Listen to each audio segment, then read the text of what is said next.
Hello folks, I'd like to start this video with a thank you to one of my subscribers, Lost in the Curve.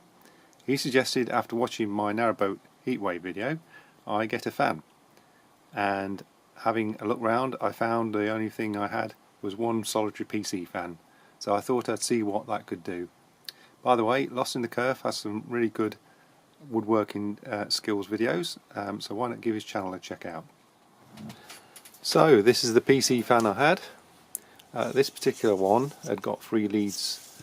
The red and black are the positive and negative supply, and the yellow lead is a tacho feedback for the computer to let it know it's actually moving. I got a USB lead that I cut off an old keyboard, and that usually has a black and a red power lead. You don't need the other colours, they're just for data. And just for simplicity in testing, I decided to connect it with a little normal wiring chocolate block, just collecting black to black and red to red, and using a small screwdriver to tighten them together. Now these PC fans are generally designed to run at 12 volts. It should have a label that tells you what it runs at, and USB is 5 volts, so it's obviously going to be a lot less powerful and move less air, but that is kind of what I wanted. I connected it to one of these little power banks. So this little setup doesn't move much air, but because it's only running at 5 volts, it's incredibly quiet. And the idea was I wanted something that was quiet enough so I could have it by my bed at night and blow a cool breeze over me. Also, I've noticed previously with fans in hot weather that they tend to keep me awake. I cool down and then I get a chill and it wakes me up again. So, trying to make it as quiet as possible, I originally ran it at night and found the vibration through the bed were a bit annoying. So this foam is designed, or the intention is to actually block out those vibrations, at least most of them, between the mattress and the fan. I also needed to make a base so it would stand upright because it kept falling over. I did prop it against things, but it was just makeshift. So it makes quite a bit of difference. I'll wind the gain up so you can hear.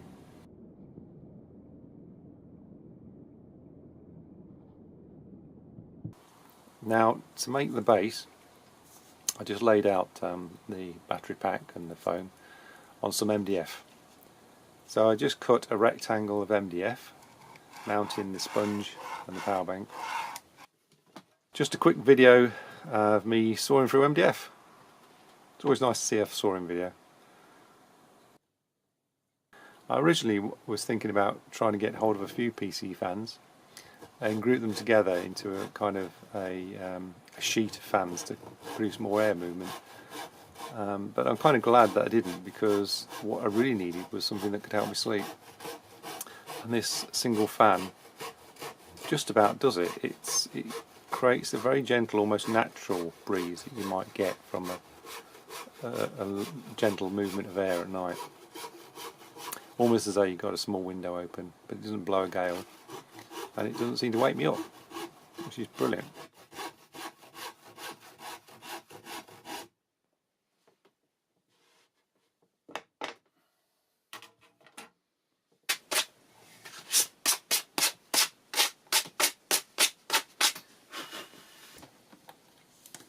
So then I decided to use hot glue to glue the sponge to the board.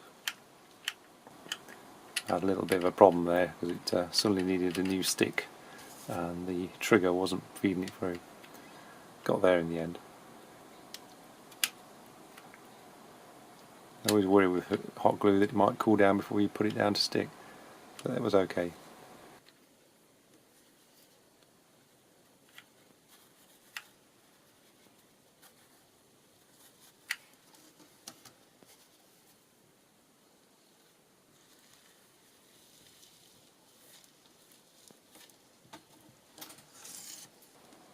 And then I use some more hot glue on the underside of the fan.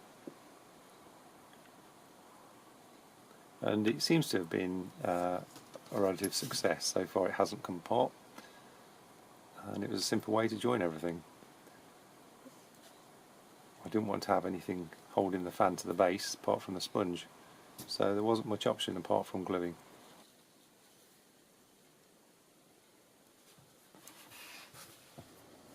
Now I need something to hold the power bank. This is a bit of air hose that I bought at an aquarium shop.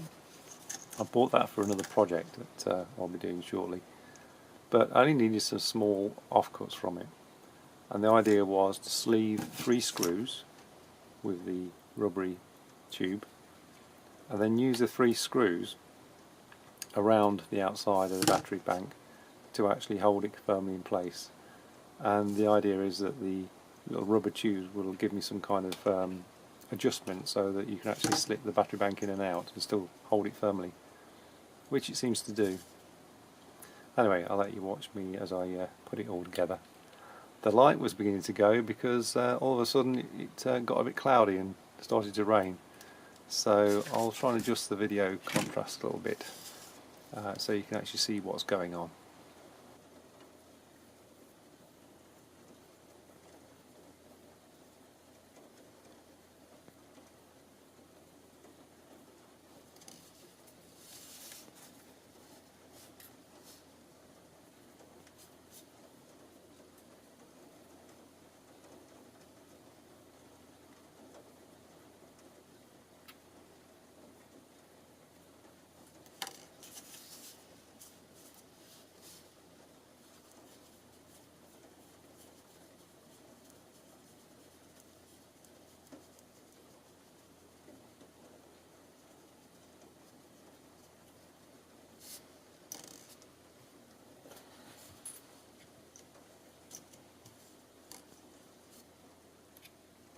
If anybody's interested in what kind of editing software I use, it's some free software that I run under Linux, and it's called KDE NLive, and it's quite clever. You can do quite a few effects with it, boost the video contrast, etc., wipes and dissolves, alter the sound levels.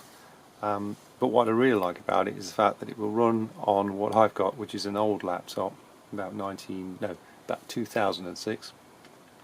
Low performance laptop, and I'm trying to shoot in HD, and what it can do is make little proxy clips of MPEG low res video, and you can edit with those, and then at the end of it you can then render and export a complete HD video.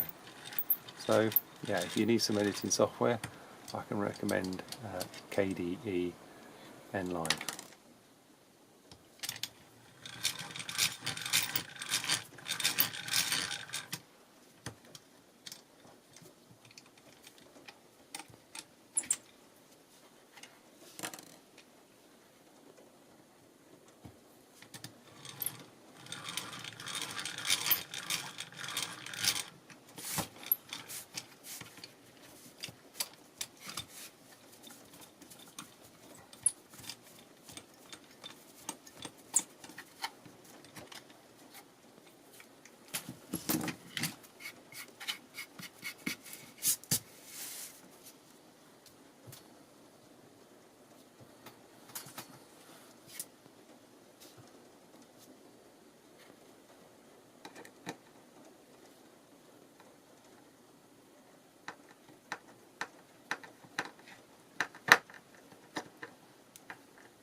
So it's all put together.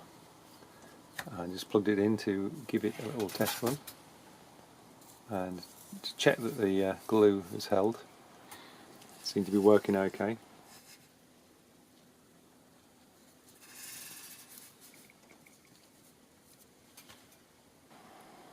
And I stuck some little pieces of paper on to give you an idea of the kind of breeze or power that the fan's got. It's not a huge amount of air, but like I say, it's only going to be about 8 to 10 inches away at night, so it is actually quite enough to actually just cool your skin. This is my bedroom setup, and that is basically what I did with the fan. It just aims at my back, and it made a world of difference. No problem sleeping. So once again, thanks for watching, and it's ta-ra till next time.